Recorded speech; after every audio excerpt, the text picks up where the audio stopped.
The Roaring Twenties. The 1920s were an age of dramatic social and political change. For the first time, more Americans lived in cities than on farms. The nation's total wealth more than doubled between 1920 and 1929, and this economic growth swept many Americans into an affluent but unfamiliar consumer society. People from coast to coast bought the same goods, thanks to nationwide advertising and the spread of chain stores, listened to the same music, did the same dances and even used the same slang. Many Americans were uncomfortable with this new, urban, sometimes racist culture. In fact, for many, even most people in the United States, the 1920s brought more conflict than celebration. However, for a small handful of young people in the nation's big cities, the 1920s were roaring indeed. Contents: the New Woman, the birth of mass culture, the Jazz Age, Prohibition, the Cultural Civil War. The New Woman. The most familiar symbol of the Roaring Twenties is probably the flapper,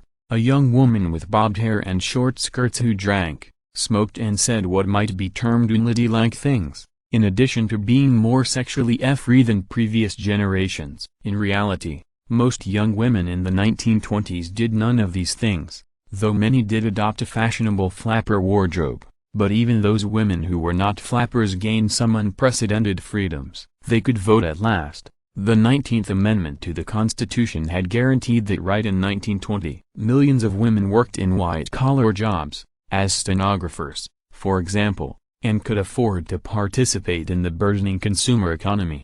The increased availability of birth control devices such as the diaphragm made it possible for women to have fewer children, and new machines and technologies like the washing machine and the vacuum cleaner eliminated some of the drudgery of household work. Did you know? Because the 18th Amendment and the Volstead Act did not make it illegal to drink alcohol, only to manufacture and sell it, many people stockpiled liquor before the ban went into effect. Rumor had it that the Yale Club in New York City had a 14-year supply of booze in its basement. The birth of mass culture. During the 1920s, many Americans had extra money to spend, and they spent it on consumer goods such as ready-to-wear clothes and home appliances like electric refrigerators. In particular, they bought radios. The first commercial radio station in the U.S., Pittsburgh's KDKA, hit the airwaves in 1920.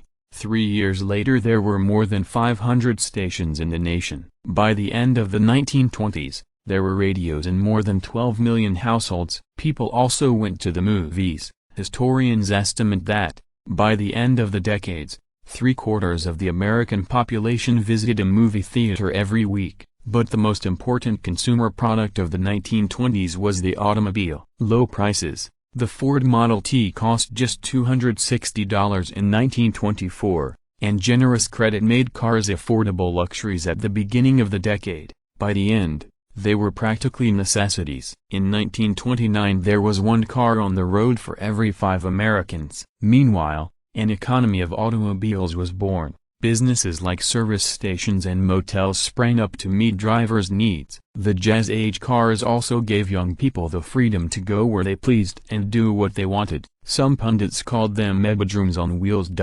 What many young people wanted to do was dance. The Charleston, the Cakewalk, the Black Bottom, the Flea Hop. Jazz bands played at dance halls like the Savoy in New York City and the Aragon in Chicago.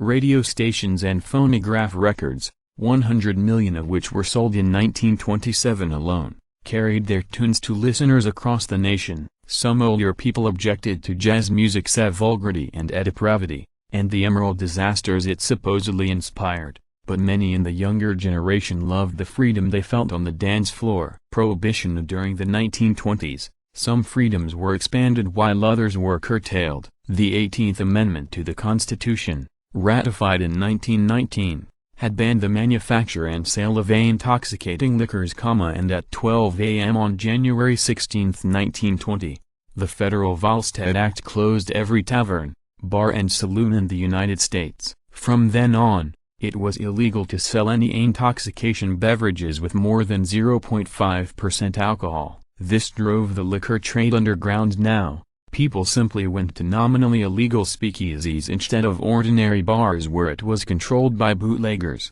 racketeers and other organized crime figures such as Chicago gangster Al Capone. Capone reportedly had 1,000 gunmen and half of Chicago's police force on his payroll. To many middle-class white Americans, Prohibition was a way to assert some control over the unruly immigrant masses who crowded the nation's cities. For instance, to the so-called O'Dry's, beer was known as O Kaiser Brew. Drinking was a symbol of all they disliked about the modern city, and eliminating alcohol would, they believed, turn back the clock to an earlier and more comfortable time. The cultural Civil War. Prohibition was not the only source of social tension during the 1920s. The Great Migration of African Americans from the southern countryside to northern cities and the increasing visibility of black culture, jazz and blues music, for example, and the literary movement known as the Harlem Renaissance discomfited some white Americans. Millions of people in places like Indiana and Illinois joined the Ku Klux Klan in the 1920s. To them,